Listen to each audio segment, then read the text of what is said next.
Jesu Kristu inkosi bazalwane. Siyambonga kakhulu uNkulunkulu ntambama ke sikhuleke. Baba egameni lenkosi yethu Jesu Kristu. Nguyizolo namhla naphakade. Awuguquki izwi lakho limile kuze kube phakade. Siyabonga Baba wethu ongcwele, sibonga lolu suku osiphile zona nazo zonke ezinye ebezihlotshisiwe ngokuhlukana kwazo. Zenzelwe thina uNkulunkulu wethu, noma ngabe besingafanele kodwa sizitholile lezo zibusiso naleyo musa osipha wona. Siyabonga Baba wethu ongcwele, uthando lwakho luyasimangalisa. Usuku nosuku isihawu sakho sisha usuku zonke. Sibona ilanga liphuma lize liyosithela Nkosi sikhona. Sibone izulu liguqubala lishintshe libalele line.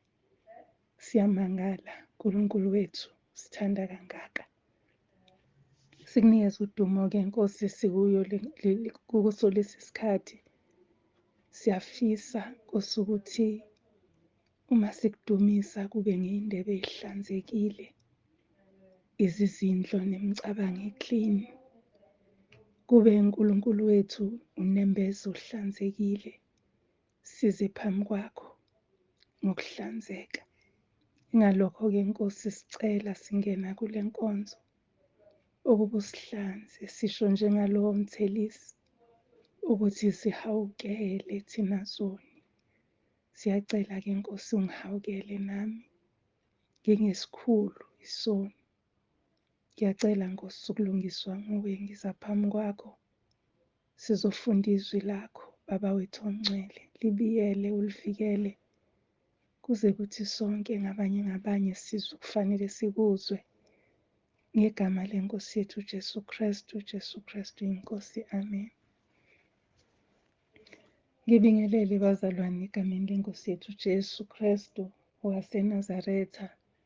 Ngithi uJesu Kristu uyinkosi. Siyambonga kakhulu ke uNkulunkulu. Sithandile bazalwane, uthando lwakhe luyasimangalisa. Namhlanje ke sizofunda laphaya incwadi kaIsaya chapter 35.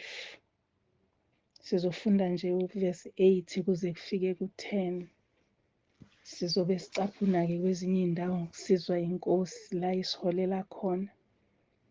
Ake sifundeni ke. Kuyaba khona umendo nendlela eyathiwa indlela yobungcwele. Ongculileyo akayi kuhamba ngayo, kepha iyakuba ngeyabantu bakhe abahamba ngayo noma beziwula abayikuduka kuyo.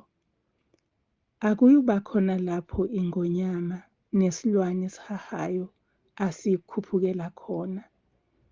Lokho akuyukufunyanwa khona, kepha abakhululiweyo bayakuhamba ngayo.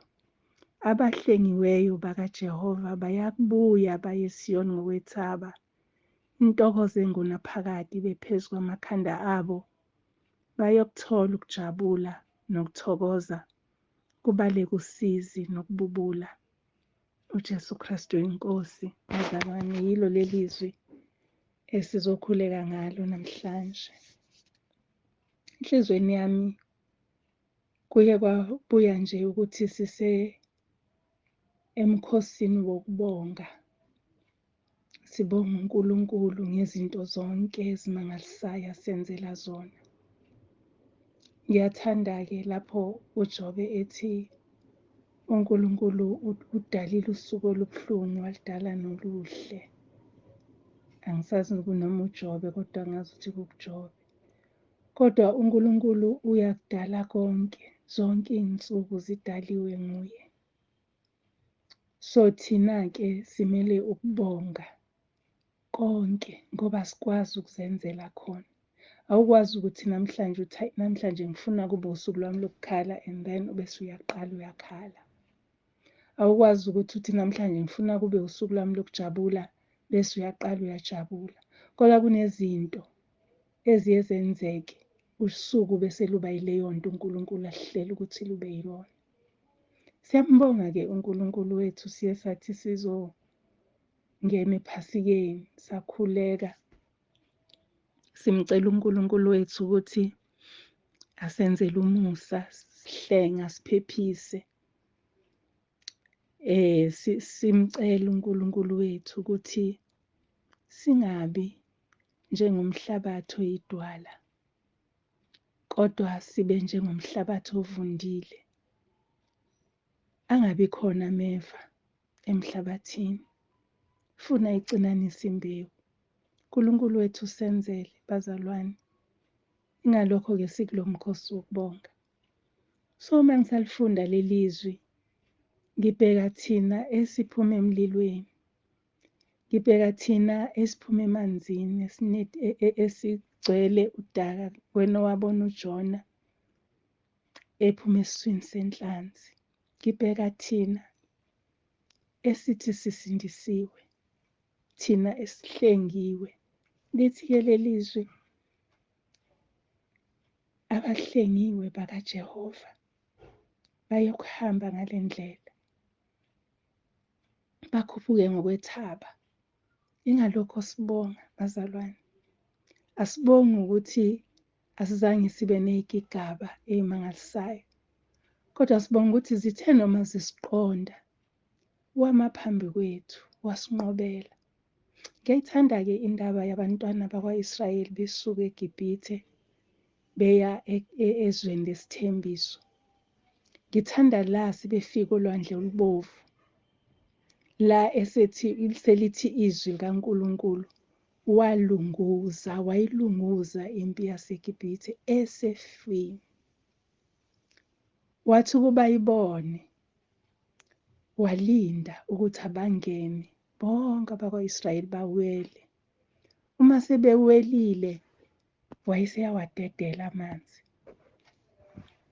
Bazalwane, siyambonga uNkulunkulu wethu othe walunguza esefini, esilunguza impi yethu ibheke esiphambanweni, siphelezele indodana yakhe uJesu siyozilahla. Wasilunguza, wasibona, wabona ukudinga kwethu, wabona ukuswela kwethu, wabona ukuhlupheka kwethu, wabona ukukhathazeka kwethu, wabona ubuthakathaka bethu, wabona iy'nsizi zethu. Bazalwane, ukubonile konke lokho uNkulunkulu, ingalokho-ke simbonga. Manje-ke kunomvuzo, yiwo lo umvuzo wokuthi sikhale kuye bese siyabonga. Ngoba lithi lelizwi, kuyoba khona umendo nendlela.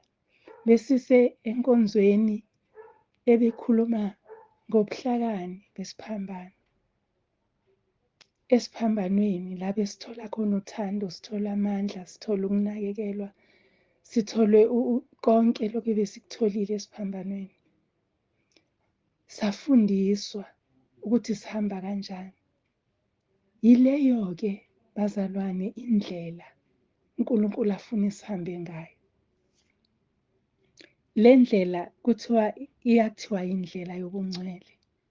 Uma ngabe uphenduka bese uyasindiswa, ushiye zonke izinto, ukhumule ivunulo njengoba lishizwe, usindiswe, iphenduke inhliziyo yakhe ingabheki emuva ebukhazikazini bomhlaba. Ube nenkumbulo yokuthi kambe ngiyisihambi emhlabeni. Ube nenkumbulo yokuthi nginekhaya la kungasekho usizi, kungasekho nhlupheko, kungasalanjwa, kungasomiwa, kungasafiwa, kungasagulwa. Ube naleyo nkumbulo, then uzohamba ngale ndlela. Kuthiwa indlela yobungcwele, uyaziqhathulula, uyashiya yonke into, uyasihlukanisa nakho konke. Ekuseni nje ngike ngaba nesimo sokuthi-ke ngicabange ukuthi uJesu wayesho ukuthini mayethi isitha somuntu ngabendlu yakhe. Bengicabanga nje izinto ebezenzeka. Bese ngiyabona ukuthi ngempela singabahamba emhlabeni. Ngempela ikhona le ndlela ethiwa ngeyobungcwele. La udela khona konke, udele abafowenu, udele odadewenu, udele abantwana. Uma nje usubafundisile wabanika indlela yokuphila eyabanga yabo, okholwa ukuthi uma sebekhulile abaye kusuka kuyona. Ubese uyadela, ungasabheki emuva, ungafani nomkalothi. Ungathi usuze ukuthi naku kunesililo emuva bese uyaphenduka. Angithi uhambile wena walungisa, usebenzile kusenesikhathi. Usebenzile kusenesikhathi. Akungabi bikho lutho oluzoluzwa. Uthi umprofethi uSamuel uthi kuSawuli, kuyini lokho kukhala kwezimvu nezimbuzi enguzwayo? So akungabi bikho lutho olukhalayo ozoluzwa. Usebenzile kusenesikhathi. Kunale ndlela yobungcwele okufanele uhambe ngayo. Awunanyathelwa yidust. Uma ithi yanamathela uyisusa ngokushesha ngoba wazi ukuthi usukuphi nendlela. Bazalwane, ilelo lizwi esizokhulekela kulona. Lithi-ke iyabhanga ngeyabantu bakhe le ndlela. Uma usihlukanisela ukuthi mina sengingokaJesu. Lithi athi umhlabelele engazi ukuthi owaliphi ihlelo, athi sesingaba sezulwini sinefa khona. Athi namhla nangomuso bala, ngobe ngibonga. Manje uma ngabe sesizahlukanisele bazalwane, sayihlukanisela indlela yobungcwele.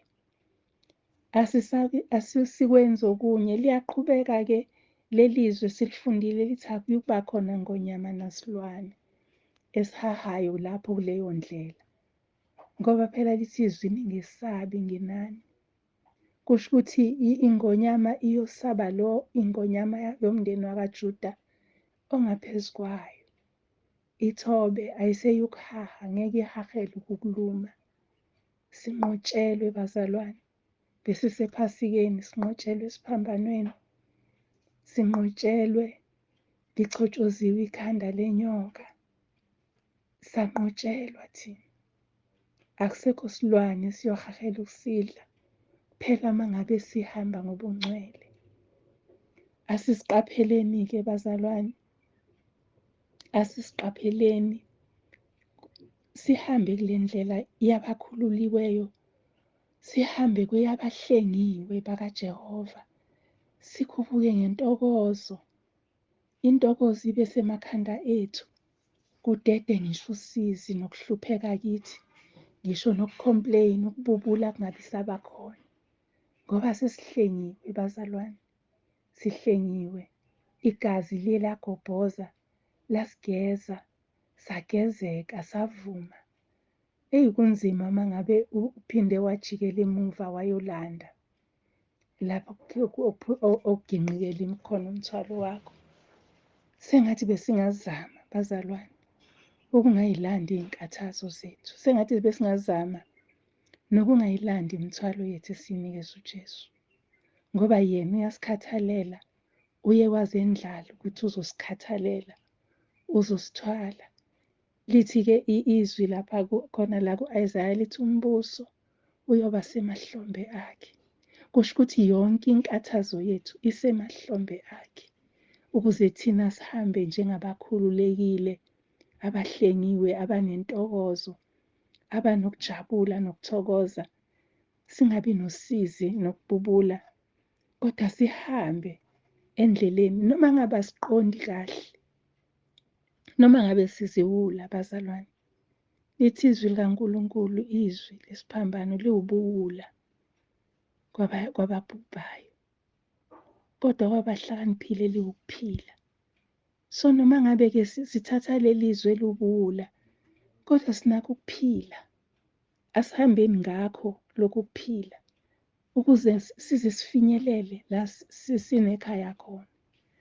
Ngiyibukile-ke lento ngithi mina kambe ngempela siyabonga. Siyabonga uNkulunkulu, sibonga umusa nothando. Enhlizweni yami nje kufike lokho ukuthi ngibonga umusa nothando. uNkulunkulu asithanda ngalo.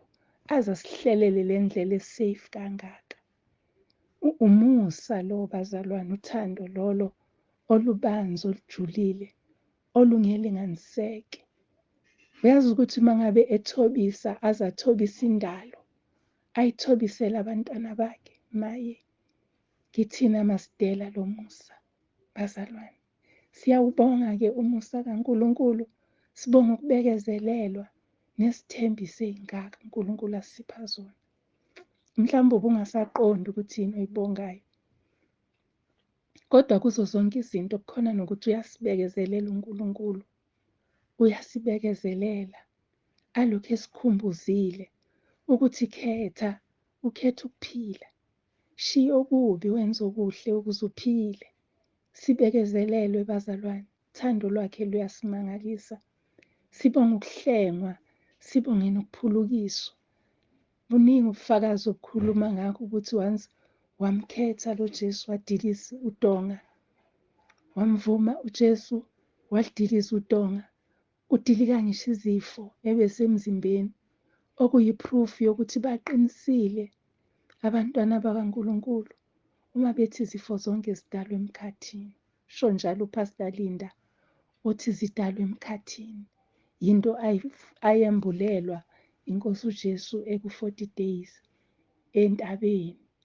Wambulela ukuthi izifo zakhiwa laphaya, futhi uyatshela usuku nosuku ungekho aware ukuthi uzoba isinqehle, uzoba inkubela, utshelwa leyo nto igcina isiyenzeka kuwena. Uyakhandwa, kuyabiliswa, kuyaphekwa izifo. Siyaphulukiswa-ke kulezo zifo bangcwele uma sizohamba ngale ndlela yobungcwele. Siyalashwa, siyasindiswa, sisindiswe, siholwe. Uma ususindisiwe uyaholwa. Kuba khona izwi, umoya oyingcwele okuholayo, kuholele kulo lonke iqiniso. Lo moya oyingcwele uyakufundisa ukuthi kuhanjwa kanjani. Lo moya oyingcwele uyakuhlakaniphisa. Lo moya oyingcwele uyakusiza uma ngabe amandla esephela, uyena okufukulayo. Uma ngabe usuphelelwa nayithemba, uyena okukhuthazayo, akugqugquzele. Uma ngabe kukuwe ukuthi uyamsebenzisa kanjani umoya oyingcwele. Umoya oyingcwele simnikiwe bazalwane ukuyidisposal yethu. Uma ngabe umdabukisi uyabaleka kushiye, usale uzodliwa yizo zonke lezi zinto okukhulunywa ngazo lapha, ezisendleleni ezithobile kodwa. Ngenxa yokuthi usumdabukisile wasuka kuwe. Zikuhlasele ngapha nangapha, zidle wena kukholwa kwakho, zidle wena kuphila kwakho, zidle wena mali yakho, zidle bazalwane. Sibonga ukuthi-ke sibuyisiwe, saqiniswa. Mhlawumbe khona kade sebephelelwa ithemba, kodwa ngenxa yobuhlakani besiphambano siye sabuyiswa bazalwane, saqiniswa endleleni ukuthi kuyaphileka, kuyahambeka, futhi kuyahlaleka evangelini. Angikhathali abantu bangathini, ungashiywa uzoshiywe nayingane zakho uzizala, kodwa evangelini kuyaphileka bazalwane. Ungashiywa umndeni wonke, bakuphendukele basho konke abakuthandayo, kodwa kuyaphileka, kuyahlaleka, ngoba ukhona lo ongakuyeki, ongakudeleli, uthi laphayana kuvesi 3, uthi qinisani izandla zababuthakathaka, nimise amadolo axegayo. Senza lokho, umzalwane nomzalwane kufanele enze njalo kule ndlela yobungcwele. Asikwazi ukuyekelelana. Uma ungibona ukuthi ngiyakhathala, kufanele uzongifukula, ungiqinise, ngiqine endleleni. Uma ubona ukuthi sengiyaduka, ngibuyise phela endleleni. Sisho kwabenenhliziyo esabayo ukuthi qinani, ningesabi. Bhekani uNkulunkulu wenu uyeza kuniphindisela. Hawu bazalwane, izethembiso ey'ngaka yize siy'bongayo kulo mkhosi. Siyambonga nje uNkulunkulu, usithandile kakhulu ngendlela emangalisayo. Usithandile. Kodwa kukodwa okusalayo kuthina-ke manje, kusele ukuthi singakwenzi okubi. Lithi izwi likaNkulunkulu, dedani kuko konke. okubonakala kukubi, ukuze nikwazi ukuhamba ngale ndlela yobungcwele, le ndlela esafe kangaka. Le ndlela bazalwane esafe kangaka, athi umhlabeleli noma ameva ngingawanyathela, kodwa ngiwanaki ngoba ukhona lo ozowapholisa amanxeba. Sibheke lapho bazalwane ngendlela yobungcwele ekupholisweni kwamanxeba ameva esiwanyathelile emhlabeni. Uthi-ke ku-Isaya 11 uthi kuyogcwala njengamanzi, kugcwala ukumazi uJehova. Uthi Isaya 11 verse 9, abayukwenza okubi bangachithi entabeni yonke yami engcwele, ngokuba umhlaba uyagcwala ukumazi uJehova njengamanzi esibakela ulwandle. Yingakho sibonga-ke bazalwane, ngoba siyabona ukuthi ukwazi uJehova kuyakhula, kuyanda, kuyaqhubeka emhlabeni. Siyalidinga lolu lwazi, isikhathi sesisifushane. Kumele siqonde, sibalekele ukugcwala indawo yonke, sifuna izwi lingasatholakali izwi. Bazalwane, kukhona ukuthi sidebesele, kukhona ukuthi siphelelwe ngamandla, kukhona ukuthi amadolo axege, kukhona ukuthi sesabe endleleni.